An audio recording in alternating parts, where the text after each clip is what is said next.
Welcome to Authentic with Brazil 201.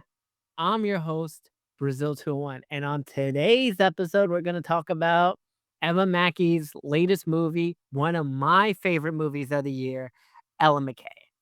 Ella McCay is about a story about right after the '08 election where Obama wins, in that in between period before Obama is president and while George Bush is still president. The governor is appointed to be a part of Obama's, cabinet. So 34-year-old Ella McCay, who is the lieutenant governor of what I assume is Virginia, because I have a screener, so I kept looking at it, and it looks like it's either Tennessee or Virginia, and this is 2008, so this is when, Democrats won in states that no longer have any Democrats. And okay, but before we get to the main part of the movie flashes back to when, Ella is 16 years old, and apparently her father, Woody Harrelson, was kinda me tooing a bunch of people. He is a renowned physician apparently, and he keeps sexually assaulting or banging other women, and the mother is played by, no, the mother God, I keep trying to remember this. The mother is played by Rebecca Hall, and she knows that her husband constantly cheats, and, what is it? What's it called? Jamie Lee Curtis plays the aunt, the sister of the mother, and the entire situation is like, we have to move so we can start over, a fresh start, and Ella is a senior in high school, she's in all AP classes, and she's like, "I don't wanna leave school. I'm gonna graduate soon, all my AP classes will transfer over. If I stay here, I'll already be done with my first year of college before I even go to college," and a bunch of valid reasoning, right? Her scholarship, a bunch of other things, right? So, Woody Harrelson, the father and the mother, who, by the way, Ella, who we see is very intelligent, is like, "Why are you staying with a man that constantly cheats on you?" And can I say something? Because this is a valid point I have. I know a lot of people who are in relationships where one party cheated. We all know people like this. And I just want to say, imagine a relationship like a glass jar. And once the cracks form, yeah, you could put the piece there together, but you'll always see the crack. You should just cut bait. If you cheat once, you should just end the relationship. You shouldn't stay there. I think that's just being disrespectful to yourself. Like if I got cheated on, I first of all, I never plan on getting married or having kids or any of that. But if I got cheated on, I wouldn't want to demean myself by still being with the same person. I don't know how people do this. And I know, listen, I love the Vampire Diaries and Degrassi and all this, and a lot of the characters we root for, they stayed with the person even though both parties cheated on each other. Look, that is television, may will be great television, but that's not how real life works. So anyway, 17/18-year-old Ellen McKay is doing this. And then we jump forward about 2 months. She's now living with Jamie Lee Curtis. And this is the part where I was kind of bothered.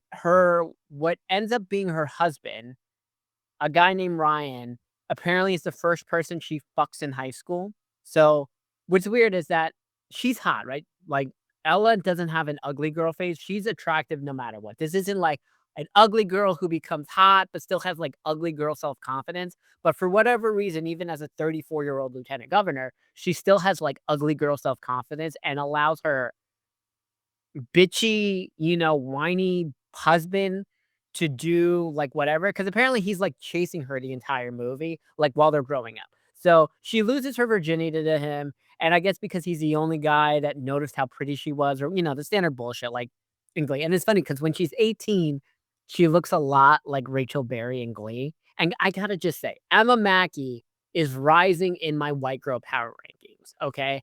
I love her in this movie. And I know a lot of people don't like this movie, okay? And I know for most of the voters, because I am a voter myself, okay? I think Ella McCay is number 10 on my top 10. And I know no one's gonna put it in their top 10, okay? Because they're gonna put fucking Hamnet at 3 or 2 or whatever. I fucking hate Hamnet. Hamnet is not in my top 10 list, okay? I understand the girl who plays Agnes is going to be nominated for Best Actress. I think Emma Mackey should be in that 5th slot that I assume is gonna have the Hamlet chick, the girl from One Battle After Another, Cynthia Erivo, and Rose McLerman. I think for that 5th slot, it really should be Emma Mackey. I think she does phenomenal in this role, and I know a lot of people do not like this movie, but I very much do enjoy the movie, and I have a vote. So we're just gonna say that because last year I was lobbying hard for Monica Barbaro to get that 5th slot in the SAG Awards. Okay, and she did because I was like totally shocked that she got the 5th slot. I'm not saying she was the best actress, but I think she deserved to be one of the 5. And I'm so fucking glad she got nominated for the Oscars as well. Okay, I'm a huge Monica Barbaro fan. I'm a huge Emma Mackey fan, okay? She's like my number 2 or 3 white girl right now. Okay, with Ella Purnell from Fallout premiering tomorrow is my number 1 white girl, but Emma Mackey, her American accent, for those of you who know, Emma Mackey's from Sex Education. She also plays the brunette version of Margot Robbie and Barbie. Like, I fucking love her so much. So, we go through the time, like, a montage. Apparently, he follows her through college and a bunch of other shit, and it's weird because she's 34, so she's been fucking the same guy since she's 17, and this is where no matter who you are, I think if you've been fucking the same loser since you were in high school, you have not grown as a person. I'm just straight up because look, I'm gonna say that I am 33, okay? Who I was at 18 would like my 18-year-old self would hate my 33-year-old self. My 24-year-old self would hate my 33-year-old self, right? And also who I was outside the fact that 18 and 24-year-old me did have the obsession with Selena Gomez and Victoria Justice and Lily Collins that I still have today. I love a white girl with thick eyebrows, okay? That has been a consistent. But the normal like people I liked, like not famous people, are not the same at all. Okay? I'm just saying, like, you stunt your growth bang and we all know those relationships don't work, okay? So, as you saw, Ariana Grande got divorced, Millie Bobby Brown will probably be divorced in 5 years, I mean, 22 and married with a kid. Let's be realistic, people. You get married before 30, statistics say 60% shot your marriage will fail. As we see in this movie, that the marriage does fail because the guy apparently had no career goals, and this is the other thing with the powerful women character. I have no problem with a powerful woman because I think a powerful woman can't have a simpy man. He also has to be a leading guy in his own career things. Because in this movie, Ryan is such a bitch. Because apparently, like, Ella's aware that their marriage is failing and she's fucking in some secret apartment that is below the fucking state office or whatever, and that's not allowed. Very '08 scandal, because it's not like she was cheating on him. She was just, like, fucking him for an hour at 12 o'clock every day for about a year, which is weird, I guess, because in reality, she shoulda got divorced sooner. Like, everyone's telling her also, the main governor guy, because what we learned is that Ella was the chief of staff for the governor when he was the mayor. Right? So, like, the political forces at will would have been like, "You have to cut bait with this guy. He's toxic to you. You'll never get elected having him around." This is a real conversation a lot of people have, right? So, he's like an annoying bitch. He's way too ugly for her, and, like, everyone hates him. Then we have the brother who's like a young, Bill Simmons.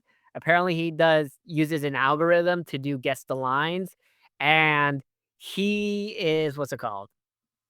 He's basically doing parlays for a bunch of people, and his algorithm says how much is gonna work, and he makes $2 million a year. He's autistic, and I don't mean that as an insult at all. He's, like, legitimately autistic in this movie, he's scared to go outside, he's weird, and somehow he's dating Io for, like, a year, and then they break up, and then they get together. The entire part with the brother is kind of cringe on his own. Like, I like that Ella goes to him for advice and shit, and I kinda like the family dynamics of it.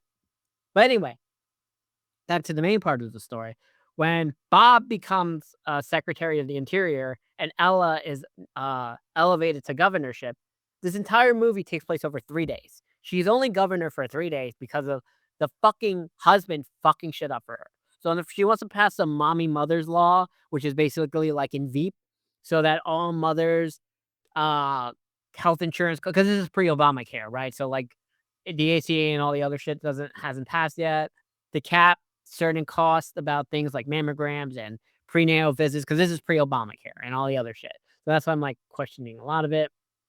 Her head of security is, what the fuck is his name? God, how do I say it? Kumail Nanjiani, the dude from Silicon Valley and the shitty Eternals movie. And he's like the security, and for whatever reason, she can't hear him when she's in the car. This is like a bit that just happens within the entire movie the entire time. So that happens. Woody Harrelson comes back into her life after her not speaking to him for 13 years. Which, by the way, she's smart enough to get rid of her father, but not smart enough to get rid of her husband. I don't get it. Listen, Emma Mackey, if you're single, like, can I slide in the DMs, by the way? Because listen, I think you should be one of the 5, like, for Best Actress, okay? I fucking love you in this role. I think you're so good, and I love how hot you are and adorable and the American accent, and I totally forgot you were the Sex Education British chick. Like, I know that because like, you're on my radar. I'm like, you're in my top 3 white girls, okay? It's Ella Purnell, you, and, like, Caitlin Dever. Then, like, Nina Dobrev is, like, since she's back on the market, she's rising up there too. Listen, I got a type, okay? I love a white girl with thick eyebrows, and I will not apologize for that, okay? Because culturally, I'm a pumpkin spice guy, and culturally, I'm only attracted to pumpkin spice people, okay? Ye Listen, I like a basic white girl. I will not apologize. Anyway, but so she's a 34-year-old governor now, and everyone hates her. She does her inauguration speech, and it's so long. People hate it. I thought she was charming in it, and now she's the governor. And then the husband is like, "What's my role? What do I wanna do?" And, like, he's just such an asshole. He's, like, barging into the office and a bunch of other shit. Oh, and Marge from The Simpsons is narrating this entire movie because Marge is Ella's chief of staff. That apparently has been her chief of staff since she was, like, working in the mayor's office and then became lieutenant governor, a whole bunch of things. I was just like, "Oh, that's Marge Simpson. Great." So that happens. They had this huge fight, and apparently he was trying to kill the story of her fucking in the office and whatever the governor version of City Hall is. And Ella confesses on a press conference, and people actually like her and forgive her for this. The husband is like, "Fuck you. You made me seem like I'm a bitch who all he does is fuck, and I'm a loser, and this, and he's nice." And then she's like, "You know what? I'm gonna end this marriage," because he tried to bribe the reporter with a check or some shit. And he does his own press conference while they're in a skiff meeting, and it ruins her that basically, the original governor comes back and is like, "Look, you got 2 choices here. You get censored and you're just a figurehead for 14 months, or you quit and you have dignity and people call you governor forever." Ella realizes there's a 3rd option. She will quit, but only if her mother's law thing is passed, because she's like, "Look, I know there's a floor of support for me, and I will run as an independent, and I will make sure our party does not win." So, the state Senate, and the state House agree to her terms. They pass the one thing she wants to pass, and she resigns 4 days later. And then we learn she, like, runs a nonprofit and is happy and a bunch of other shit. I enjoyed this movie. Is there a lot of flaws? Yes. I think everything with the brother sucks. I do not care about the brother Io subplot. Woody Harrelson is fucking awful in this movie, but I think she's great. Okay? Now look, it's on my 10. I know this won't be on most people's 10, but it is going to be slotted 10 for me. And is this thing on as my number 9? Just so we're on. So I guess for most people, is this thing on is gonna be most people number 10. But we'll talk about that next week because I'm still not allowed to talk about Avatar, Marty Supreme, or Is This Thing On until Thursday because that's when they release the theaters. And I'm seeing Avatar. I've seen Avatar 3 twice already. I'm seeing it again. I got invited to see it again tomorrow night, but I have to shoot a movie, so I can't. But I'm seeing it again Thursday because I really want to see the Odyssey shit with Avatar 3. So we'll talk about Avatar. We'll talk about Marty Supreme after Fallout premieres tomorrow.